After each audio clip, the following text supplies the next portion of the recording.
আমি হালার ফলে একদিন মরে মারছে শালার শালার যদি পাই আজ ঈদ আছে না দেশে হালার করে হালে সব দেই হালার পা মোবাইল সামনে দিয়ে হালায় মরে দেখে লাড়ি লইছে ওরে আজ নাকের নেই তো দম নাই খারা হালা খার আসতে। আর তামিম দাদু ভালো আছো? হ্যাঁ ভাই তুমি ভালো দাদু আছো? তোর লাগে মোল্লা কোনো নাই দ্বন্দ্ব নাই ওই লাড়ি সোডা লইয়া কোনো লাভ নাই মই হাতে ঈদ লইছি এই দইবে কি দেখাও তুই আর মই তো ভাইবে একখানি থাকবো একখানি দেখা আমার সাক্ষাৎ হইবে ওদিকে হালার দায় দেখছো না আপাতত তো কেউরে যাইতে দেই না দেখছি তোর কালা কুকুরো গেল ওইদিকে ওই শালার পর শালার কুত্তো দুইটা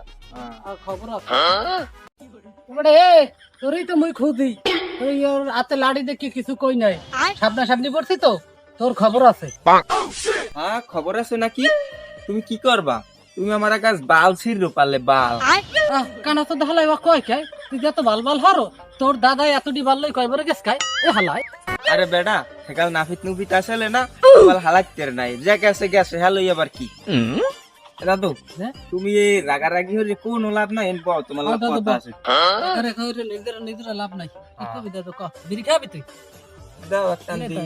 হালাই দিলা গুণ হইবে না কি কি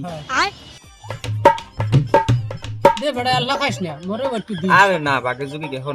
মোরা এই এলাকার ভাই বেরাদার দুইজনে তোমার মুখ মুই দেই মোর মুখ তুমি দেখো ওটা ঘটনা না ঠিক আছে মারামারি দ্বন্দ্ব করবে কোনো লাভ নাই ওইসি কি ওই কুকুর তোমার কিছু একটু ক্ষয়ক্ষতি তো করছে আর তো কিছু করে নাই না তাই গেল ওই রাগারাগি করবে না রাগারাগি আর কি করবি হইবে কি তুই মোর ছোট ভাই মুই তোমার বড় ভাই মোর তো একখানি সবই এক জায়গায় আছি তো আমরা এখন ওই বিবেক ফেকনা ফাসাদ বাদ দিয়া এখন আমরা দুই ভাই মিললে যামু আর কোনো দ্বন্দ্ব বিদ্বন্দ্ব থাকবে